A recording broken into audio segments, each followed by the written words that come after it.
Bom dia, meu amigo, bom dia, minha amiga. Eu sou o Saulo Monteiro. Está começando mais um episódio do nosso Café com o Espiritismo. E eu quero te perguntar como você está hoje.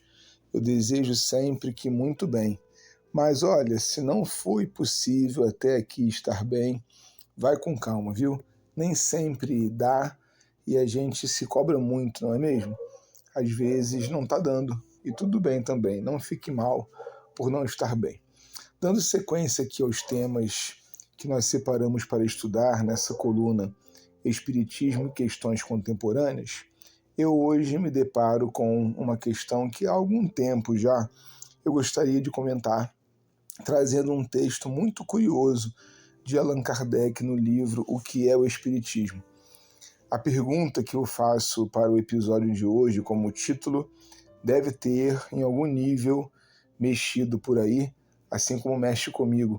Na verdade, causa até o incômodo, porque a nossa base cultural, ela encharca e é encharcada também daquilo que a gente vive, do lugar de onde nós falamos e estamos. Então, ao perguntar, o Espiritismo é cristão? Isso já causa, assim, um certo abalo em nossas bases. E não tem como duvidar, não temos como questionar que na maneira como o Espiritismo se construiu no Ocidente, a gente pode falar de Brasil, mas ele vem da Europa e traz toda a carga, né, que naquele século XIX o pensamento racional europeu, francês, iluminista e com uma série de problemas também na análise dos povos, das etnias, isso impregna naturalmente o espiritismo e não dá para dizer que ele não tenha sido cristão ou que ele não seja cristão. Mas a minha pergunta aqui é um pouco mais filosófica. Ele, enquanto base, é cristão? Eu posso mudar um pouco a pergunta para talvez incomodar menos. É possível ser espírita sem ser cristão? Fiz uma pausa estratégica aqui. É possível, minha amiga e meu amigo, ser espírita sem ser cristão? Agora que você respondeu já essa pergunta mentalmente, vamos ver a resposta de Allan Kardec.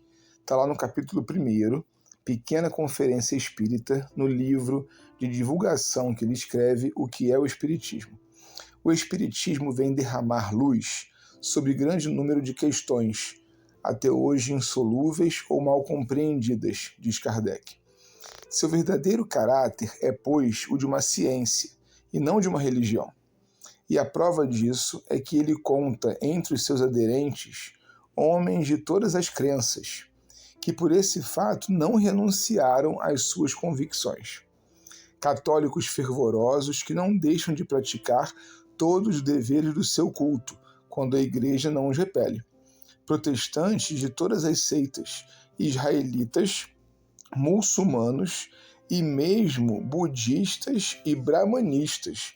Repara, Allan Kardec não estava falando aqui de uma tese, de uma possibilidade, de algo que poderia vir a acontecer.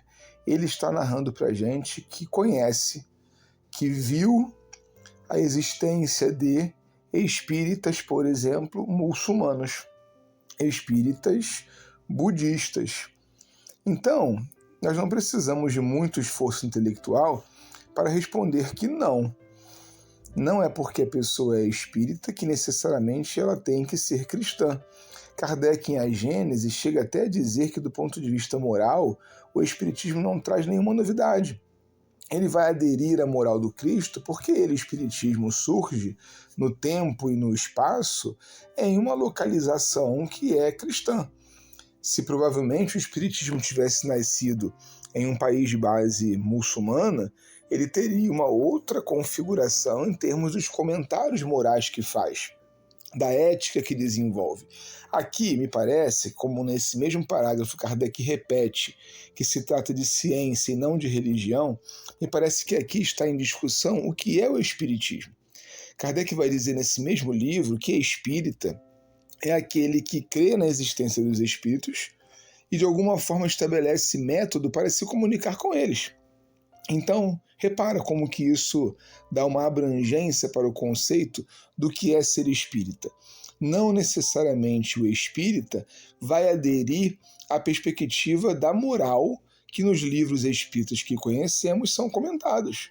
É possível aderir à moral israelita, é possível aderir à moral confucionista, é possível aderir a qualquer moral do ponto de vista religioso, mas tendo a prática da comunicação com os espíritos para si. Para Kardec, me parece que ele, é claro que essa, meu irmão e minha irmã, é a minha leitura do espiritismo nesse momento da minha vida. Cada um pode fazer a sua e deve mesmo, pela autonomia intelectual que o espiritismo propõe, fazer a sua análise, mas me parece que Kardec entende que espírita é aquele que usa de um determinado método para conversar com os espíritos, para dali retirar informações, produzir conhecimentos, criar, portanto, uma lógica de enxergar a realidade. O espiritismo é uma espécie de lente com a qual eu vou olhar o mundo, as coisas e as leis, e não exatamente uma religião. A gente vai na próxima semana dar continuidade a esse olhar, porque ele tem muita coisa a nos ensinar, mas fica por aqui a proposta de resposta para essa questão. Não, parece que o espiritismo não é necessariamente cristão. Um forte abraço e até o próximo Café com o Espiritismo.